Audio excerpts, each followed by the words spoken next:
Is 9,000 pounds considered overweight for an EV? Did a self-driving car try to flee while being pulled over by the police? And can you improve your range simply by listening to classical music? Welcome to the EV News Roundup from Ready Steady Charge, the Ready Steady Chronicle.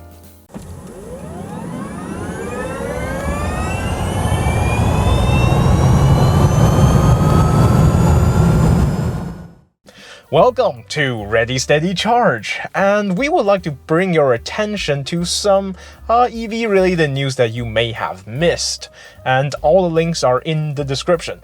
And please let us know in the comments what you think about this type of format, since it's a first for our channel. Our first story comes from Kia, where they're trying to see how a driver's music preference affects the EV's range. They had multiple test drivers drive the EV6 across this 18-mile predetermined route, while listening to a playlist of music featuring different music styles. Both the vitals of the driver and the energy consumption of the vehicle are being measured, and what they found is classical music, specifically Beethoven, improved the vehicle's energy efficiency by up to 4 times. Now clearly, this is as much a scientific experiment as a marketing stunt, especially when you look at how much the article praises the EV6's audio system. Although it's not a perfect experiment, it does emphasize the notion that driving style will affect your vehicle's energy consumption. And with more upbeat music, it's safe to assume that the drivers adopt a more aggressive driving style. Something interesting to note is that none of the drivers in this test have ever driven an EV before. And look, if you drive an EV and you like Beethoven, looks like you are in luck. Our next story comes from Bloomberg, where the author expressed safety concerns with EVs simply because of their heavy weight. The poster child of this phenomenon is the electric Hummer, which comes in at no over 9,000 pounds, and that's over 4,000 kilograms. Oh, that's a heavy boy. And unfortunately, as the weight of the vehicle increases, so does the rate of death in cases of car accidents. Okay, alright, before you get all up in arms, the article itself is actually a lot more balanced than what the title may suggest, and it's worth a read. So it first goes into comparing the weight of a EV and their ICE counterparts, and of course EVs are heavier, but it also compares the braking performance. And when you compare the EV to their ICE counterparts, the EV either performs on par or better than their ICE counterparts. That's all well and good. Except accidents happen when braking was not applied on time, and that's where the extra weight rears its ugly head. The article states that in cases of collision between a pedestrian and a vehicle, the rate of death for the pedestrian increases with the weight of the vehicle. What do you think? Do you think that the increased weight of EVs is actually a concern? Or do you think technologies such as self-driving or anti-collision sensors are the way forward to make the road safer for both pedestrians and vehicles? Have you ever wondered what would happen if the police tried to pull over a self-driving car without anyone in it? Well, wonder no more, because it actually happened. Police in San Francisco tried to pull over a self-driving Bolt belonging to the company called Cruise. And the vehicle did initially pull over, but then it tried to get away.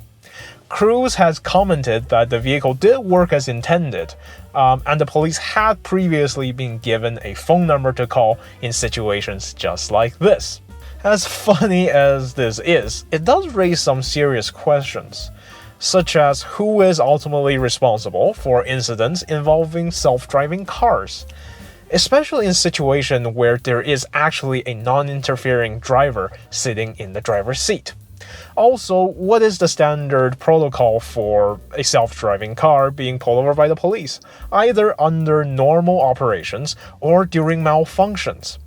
I think this is a situation where regulation definitely has to get ahead of technology before the theoretical scenarios becomes a reality.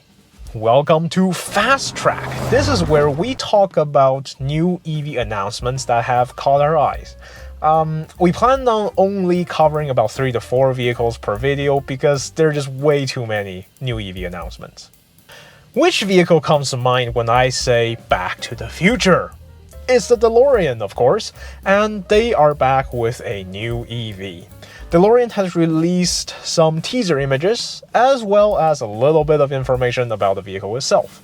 True to its iconic ancestor, it will have going doors, but there will be no stainless steel body. There is an online review planned for the end of May, and a physical review on August 18th, where the company will show off the entire vehicle. Sadly, there will be no flux capacitor that can provide 1.21 gigawatts. I'm sorry, it's 1.21 gigawatts. Smart has entered the EV crossover game with a new SUV. And it seems like nowadays everybody's getting in the EV crossover game, so I guess they're just following the trend. Their new vehicle is called the #1. Yes, that is actually the name, #1. I don't know what's wrong with calling it number 1, but yeah, whatever. The #1 comes with a 66 kilowatt-hour battery. It has a 273-mile estimated range based on the WLTP cycle. It is rear-wheel drive with a power output of 200 kilowatts or 268 horsepower. The peak charging speed is 150 kilowatts. Apparently, it also has these pop-out handles, which are capable of breaking ice if it's frozen over. But we'll have to see how that works. The Vietnamese company Vinfast has entered the North American EV market with a new manufacturing site in North Carolina, as well as 2 new EVs, the VF8 and the VF9. The VF8 is a mid-size crossover with 5 seats, and the VF9 is more of a full-size vehicle with 6 to 7 seats. I'm gonna put up some tentative specifications up on the screen here. These are the best numbers I can come up with while looking online. And of course, they are subject to change, so take it with a big spoonful of salt. In Canada, you can make a reservation of either of these vehicles with a payment of 250 Canadian dollars. When I checked on the website, it looks like the reservation also comes with a vacation? Well, that's interesting. I think the VF9 is especially worthy of attention because in North America, there aren't that many options for 7-seater battery electric vehicles. So we'll see how these vehicles are when they come out. Thank you so much for joining us today on this news roundup episode. Please leave a comment and let us know what you think of this format. Give us a thumbs up if you like what you see, and subscribe to our channel for more electric vehicle content.